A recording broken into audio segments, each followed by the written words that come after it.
Assalamualaikum students. Ikra Islami English Medium School, Standard 11, Subject Gujarati, Lesson number 14, દાદાજી Part 5. વિદ્યાર્થી મિત્રો, આપણે આગળ જોયું તો કલ્યાણીના વડ એને સૂઈ જવાનું કહે છે. હવે પછી આપણે આગળ જોઈએ. કલ્યાણીની આંખો મીચાઈ નહીં, હૃદયમાં ઊંડે ઊંડે વેદના થતી હતી. એણે ચારે બાજુ નજર ફેરવી. બીજા પણ 2-3 કુટુંબો ત્યાં આરામ કરતા હતા. એને અકળામણ થવા લાગી. 2-3 પડખા ફેરવીને છેવટે ઉઠીને એ બહાર આવી. નિરભ્ર આકાશમાં તારા ચમકી રહ્યા હતા. ચારે બાજુ છૂટાછવાયા ઉતારુઓ પડ્યા હતા. કોઈક જાગતા વાતો કરતા હતા. કલ્યાણી વેઇટિંગ રૂમથી સહેજ આગળ આવીને થોભી ગઈ. દાદાજી શું કરતા હશે? એના મનમાં પ્રશ્ન ઉઠ્યો. દાદાજીનું માથું દુખતું હશે? એના મનમાં બીજો વિચાર આવ્યો. રાત્રે એમને પાણી કોણ આપશે? એનું દિલ બોલ્યું. અહીંયા કલ્યાણીને દાદાજીની ચિંતા થાય છે તે આપણે જોઈએ છીએ. સામે થોડી રેકડીવાળા ઊભા હતા. એમાં એક બુઢ્ઢો હતો. દેહ પર ચામડી જાણે સંકોચાઈ ગઈ હતી. દાદાજી આવા જ લાગે છે, એણે મનમાં જ કહ્યું. વળી એને થયું, દાદાજી અત્યારે શું કરતા હશે? આમ એને પ્રશ્ન થાય છે. પોતાની સામે જોઈ રહેલી આ છોકરીને જોઈને બુઢ્ઢો રેકડીવાળો એની રેકડી લઈને એની આગળ આવ્યો. ડોસો મુસલમાન લાગતો હતો. કોમળ અવાજે એણે કહ્યું, કાંઈ લેશો? કાંઈ લેશે માં? આ સફરજન સરસ છે. ને એણે 2 સુંદર સફરજન સામે ધર્યા. કલ્યાણી એની સામે જોતી ઊભી રહી ગઈ. આવો જ અવાજ એણે પહેલાં ક્યાંક સાંભળ્યો છે. આ જ માયાળુ અવાજ, આવી જ કોમળ નજર, આ બરાબર દાદાજીનો જ અવાજ છે.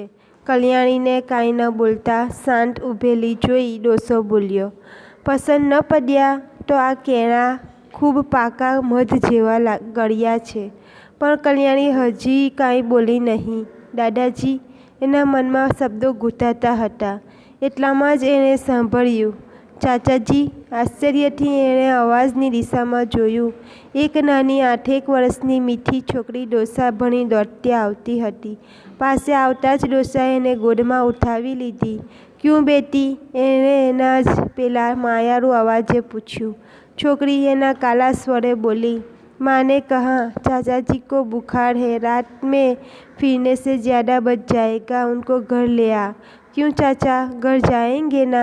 डोसाए वहलથી એના માથા પર હાથ ફેરવતા કહ્યું. હા બેટી, જરૂર જાएंगे. છોકરીએ તેનો હાથ પકડ્યો. ચાચાજી, આપકે હાથ ખૂબ ગરમ લગતે હૈ. ડોસાએ એને નીચે ઉતારતા કહ્યું. હા બેટી, ઠહર, અભી આતા હું. પવનની એક તીવ્ર લહેર આવી. ડોસાનું તાવવાળું શરીર કંપી ઉઠ્યું. કલ્યાણી દુઃખથી વિચલિત બની ગઈ. ચીત્કાર કરીને બોલી, દાદાજી, તમે પણ માંદા છો? ડોસો આ સાંભળીને આશ્ચર્યથી એની સામે જોઈ રહ્યો. કલ્યાણીના ચહેરા પર ગાઢ વેદના જોઈને એ દુઃખ પામ્યો હોય એમ કાંઈક બોલવા જતો હતો. એટલામાં જ બીજી બાજુથી એકદમ કોલાહલ સંભળાવા લાગ્યો. થોડા ઉતારુઓ બેઠા થઈ ગયા. કેટલાક સામાન એકઠો કરવા લાગ્યા. બીજી બાજુથી ગાડી આવી રહી હતી. કલ્યાણી આ બધું જોઈ રહી. દૂરથી ગાડી ધસી આવી રહી હતી. આ ગાડી કઈ બાજુ જશે? એણે પેલા ડોસાને પૂછ્યું. બાદલપુર. પોતાના જ ગામ ભણી ગાડી જઈ રહી હતી. દાદાજીને કોણ પથારી પાથરી આપશે? વળી એનું મન બોલ્યું. ગાડી આવી પહોંચી. સ્ટેશન પર ચારે બાજુ પાછો અવાજ કોલાહલ વ્યાપી ગયો.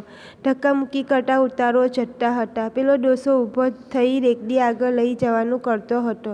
એટલામાં એ અટક્યો. એણે પાછળ જોયું. પેલી છોકરી એના પહેરણની ચાળ પકડીને બોલતી હતી, નહીં ચાચાજી, ઘર ચલો. માને કહા હૈ બુખાર બચ જાएगा, ચલો ના ચાચાજી. કલ્યાણીનું મન હાહાકાર કરી ઉઠ્યું. એની નજર સમક્ષ જીડુનાથનો જીર્ણ થઈ ગયેલો દેહ દેખાવા લાગ્યો. એને થયું, દાદાજી સૂતા સૂતા પોતાની પાસે પાણી માગી રહ્યા છે. ક્ષીણ કંઠે આવતો એ અવાજ એના કાન પર પડે છે. કલ્યાણી, બેટા પાણી આપશે? એ વિહવળ બની ગઈ. પેલી છોકરી હજી ડોસાને ખેંચી રહી હતી. ઘર ચલીએ ચાચાજી, આપકે હાથ ખૂબ ગરમ હો જા રહે હૈ. સામે ટ્રેન ઊભી હતી. કલ્યાણી હવે થંભી શકી નહીં. આ ગાડી બાદલપુર જાય છે. ડોસાનું વાક્ય એને યાદ આવ્યું. પાગલની જેમ એ દોડતી ગઈ, ગાડીનું બારણું ઉઘાડી એમાં ચડી ગઈ. અહીંયા કલ્યાણી જે છે તેને દાદાની ચિંતા થાય છે. એના મનમાં એક પછી એક પ્રશ્ન ઊભો થાય છે અને દાદાજીની ઘણી ચિંતા થાય છે. ટ્રેન આવે છે અને એ ગાડીનું બારણું ઉઘાડીને એમાં ચડી જાય છે કલ્યાણી. તો વિદ્યાર્થી મિત્રો, આપણે હવે નેક્સ્ટ વિડીયોમાં આગળ સમજીશું.